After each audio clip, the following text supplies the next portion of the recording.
Hello friends, welcome back to my YouTube channel affairs alchemy.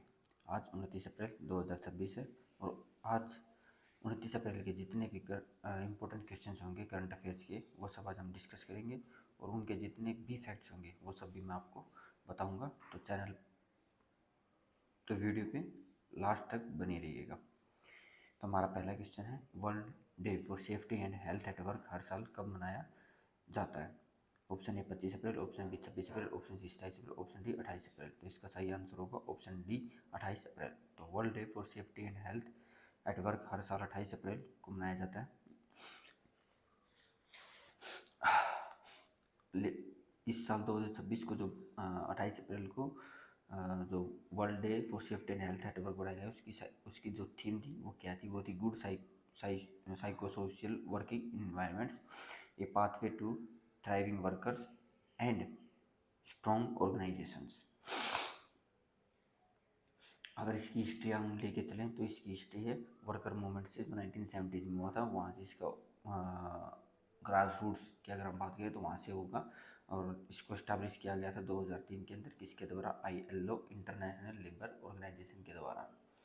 तो इसका उद्देश्य क्या था कि काम के दौरान होने वाली दुर्घटनाओं और बीमारियों को रोकना। तो World Day for Safety and Health at work कब मनाया जाता है? 28 अप्रैल को। नेक्स्ट क्वेश्चन है, हाल ही में भारत ने किस देश के साथ फ्री ट्रेड एग्रीमेंट पर हस्ताक्षर किए हैं? Option A Australia, option B Japan, option C New Zealand, option D Canada. तो इसका सही आंसर होगा ऑप्शन सी न्यूजीलैंड। तो अभी हाल ही में भारत ने न्यूजीलैंड के साथ free trade agreement FTA sign किया है। इस समझौते का मुख्य उद्देश्य है कि दोनों देशों के बीच ट्रेड और निवेश को बढ़ाना।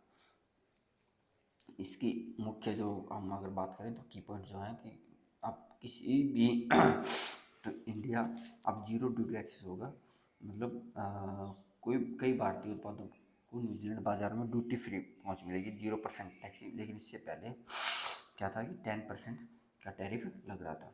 इससे भारत में टेक्सटाइल, फार्मास्यूटिकल, इंजीनियर गुड्स और IT सर्विसेज सेक्टर में बड़ा फायदा होगा। निवेश बढ़ने से भारत में जॉब्स और इंफ्रास्ट्रक्चर डेवलपमेंट को भी बढ़ावा मिलेगा। तो फ्री ट्रेड एग्रीमेंट किस देश के साथ हुआ हाल ही में? न्यूजीलैंड के साथ। नेक्स्ट क्वेश्चन, हाल ही में Steel Authority of India Limited SAIL ने चीफ विजिलेंस ऑफिसर के रूप में किसे नियुक्त किया है? Option A Ajay Kumar, option B Dilip Kumar, option C Rakesh Singh, option D Sanjeev Mehta. तो इसका सही आंसर होगा ऑप्शन डी दिलीप कुमार। तो स्टील अथॉरिटी ऑफ इंडिया की प्रमुख सरकारी जो है, एक प्रमुख मेन सरकारी स्टील कंपनी है जो भारत में बड़े पैमाने पर स्टील उत्पादन करती है। तो हाल ही में दिलीप कुमार को इसका चीफ विजिलेंस ऑफिसर नियुक्त किया गया। CVE का मुख्य कार्य क्या होता है? संगठन में ट्रांसपेरेंसी बनाए रखना, भ्रष्टाचार को रोकना, सतर्कता से जुड़े मामलों की निगरानी करना। यह पद खासतौर पर सरकारी कंपनियों में बहुत महत्वपूर्ण होता है क्योंकि यही ईमानदारी और जवाबदेही सुनिश्चित करता है। नेक्स्ट क्वेश्चन, हाल ही में IPL इतिहास में 9,000 रन बनाने वाले पहले खिलाड़ी कौन बने हैं?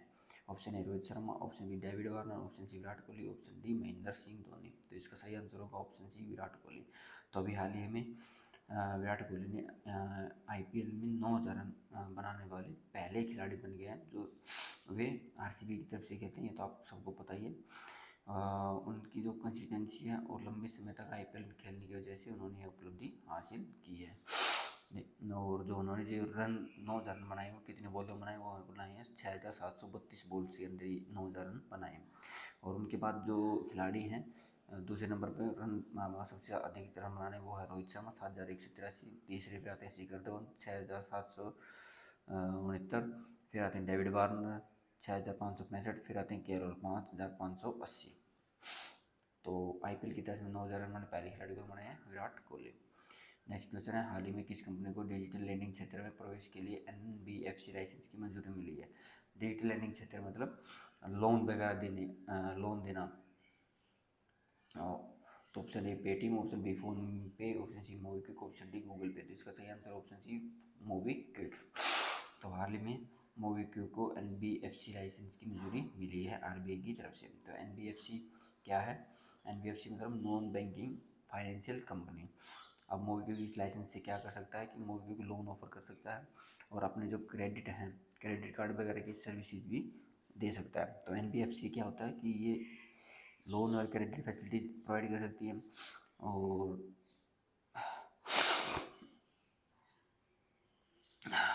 ये बैंक से रिलेटेड, बैंक जैसी सर्विसेज ही जो है अवेल करवाएंगे, लेकिन विदाउट फुल बैंकिंग लाइसेंस के।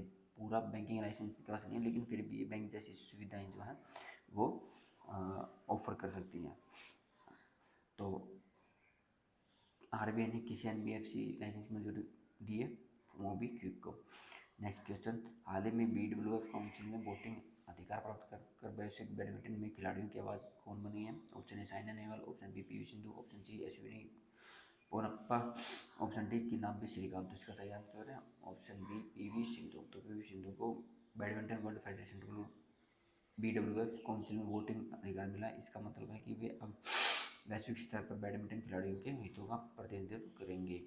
यह उपलब्धि महत्वपूर्ण है क्योंकि इससे खिलाड़ियों की आवाज़ सीधे डिसीजन मेकिंग प्रोसेस में शामिल होगी, जिससे खेल से जुड़े नियमों और नीतियों में सुधार संभव होगा।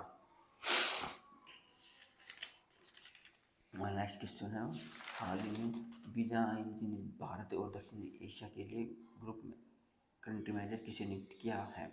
Option Sanjiv Mehta, option B Sunil Bharti Mittal, option C Suresh Sethi, option D Ajay Banga. तो इसका सही आंसर होगा ऑप्शन सी सुरेश सेठी। तो वीजा यहाँ भी सुरेश सेठी को ग्रुप कंट्री मैनेजर इंडिया और साउथ एशिया के लिए अपॉइंट किया है, जिसका जो बेस है वो मुंबई में स्थित है। और ये कौन कौन सी कंट्रीज़ को मैनेज करेंगे? एक कंट्रीज मैनेज करेंगे जैसे इंडिया, बांग्लादेश, श्रीलंका, नेपाल, मालदीव और भूटान को। ये किसे सक्सीड कर रहे हैं, मतलब इनकी जगह किसको रिप्लेस करेंगे? संदीप घोष को रिप्लेस कर रहे हैं। वीजा को ज्वाइन करने से पहले उन्होंने एमडी और सीईओ के रूप में काम किया है। कहाँ पे? प्रोटीन ई गवर्नमेंट टेक्नोलॉजीज में। ये क्या है? ये पैन कार्ड की जो सर्विसेज हैं उसी का एक पूरा नाम, मतलब पैन कार्ड जहाँ से हम तो प्रोटीन ई गवर्नमेंट टेक्नोलॉजी होती है। और वीजा क्या? वीजा एक वैसे डिजिटल पेमेंट है जो कार्ड पेमेंट और ऑनलाइन ट्रांजैक्शन सेवाएं प्रदान करती है। नेक्स्ट क्वेश्चन, हाल ही में किस केंद्र शासित प्रदेश में 5 नए जिले बनाने की घोषणा की गई है? Option A Jammu Kashmir, option D Ladakh, option C Chandigarh, option D Puducherry. तो इसका सही आंसर होगा ऑप्शन बी लद्दाख। तो लद्दाख में 5 नए जिले बनाने की घोषणा की गई है। इसका उद्देश्य प्रशासन और अधिक प्रभावी को और अधिक प्रभावी बनाना और दूरदराज क्षेत्रों तक सरकारी सेवाएं पहुंचाना। नए जिलों के बनने से डिसेंट्रलाइज गवर्नेंस के को बढ़ावा मिलेगा, जिससे स्थानीय स्तर पर विकास कार्य तेजी से हो सकेंगे और लोगों को बेहतर सुविधाएं मिलेंगी। तो 5 नए डिस्ट्रिक्ट कौन कौन से बनेंगे? वो बनेंगे नुब्रा डिस्ट्रिक्ट और शाम डिस्ट्रिक्ट और द्रास डिस्ट्रिक्ट और जंस्कर डिस्ट्रिक्ट और छतांग चंगथांग डिस्ट्रिक्ट। तो नेक्स्ट क्वेश्चन, हाल ही में सूर्यज्योत्सना नेशनल म्यूजिक अवार्ड 2026 से किन कलाकारों को सम्मानित किया गया? ऑप्शन ए शुभम मुदगल और हरिहरन, ऑप्शन डी सुमित्रा गुहा और लक्ष्मण कृष्णराव पंडित, ऑप्शन सी अरिजीत सिंह और श्रेया घोषाल, ऑप्शन डी पंडित जसराज और भीमसेन जोशी। तो इसका सही आंसर होगा ऑप्शन बी सुमित्रा गुहा और लक्ष्मण कृष्ण राव पंडित। तो सूर्यज्योत्सना नेशनल म्यूजिक अवार्ड 2026 वो दिल्ली के अंदर आयोजित हुआ था। कब हुआ था? 17 अप्रैल 2026 को। सुमित्रा गुहा जो हिंदुस्तानी क्लासिकल सिंगर हैं और लक्ष्मण कृष्ण राव पंडित हैं वो रिस्पेक्टेड ट्रेडिशनल म्यूजिक हैं। इस अवार्ड का पर्पज क्या है कि जो हमारे इंडियन म्यूजिक को एक पहचान मिले और जो नए आर्टिस्ट और यूथ आ रहे हैं इस म्यूजिक में, आर्टिस्ट हैं उनको एक थोड़ा प्रोत्साहन मिले। नेक्स्ट क्वेश्चन, हाल ही में जेंडर इंक्लूजन स्किल डेवलपमेंट का पर एशिया की पहली यूनेस्को चेयर किस विश्वविद्यालय ने शुरू की है? ऑप्शन ए दिल्ली विश्वविद्यालय, option B Jamia Millia Islamia, option C Symbiosis International University, option D Banaras Hindu Vishwavidyalaya. तो इसका सही आंसर होगा option C Symbiosis International University. तो सिम्बायोसिस इंटरनेशनल यूनिवर्सिटी ने जेंडर इंक्लूजन और स्किल डेवलपमेंट पर एशिया की पहली यूनेस्को चेयर शुरू की। यूनेस्को चेयर जो है एक एकेडमिक उपलब्धि है, मतलब डिग्री टाइप है जो यूनेस्को ही हेल्ड करता है, जो अलग अलग देशों में करता है, जिसका उद्देश्य होता है कि शिक्षा, कौशल विकास और लैंगिक समानता को बढ़ावा देना। इससे रिसर्च, ट्रेनिंग और पॉलिसी मेकिंग में नए अवसर खुलेंगे। तो इसकी पहली एशिया में जो इसकी पहली फर्स्ट यूनेस्को चेयर जो कहाँ हुई है वो हुई है symbiosis skills and professional university में। और जो ये अभी हुई है तो इसकी थीम क्या थी? इसकी थीम थी women leading the future of work. Okay friends, आज के लिए इतने ही। आपको हमारी वीडियो कैसी लगी कमेंट करके ज़रूर बताइएगा, और हमारी वीडियो को लाइक और शेयर ज़रूर कीजिएगा, और आगे ऐसे ही करंट अफेयर्स पे वीडियोज़ के लिए मेरे चैनल को सब्सक्राइब कीजिएगा। Thank you. जय हिंद, जय भारत।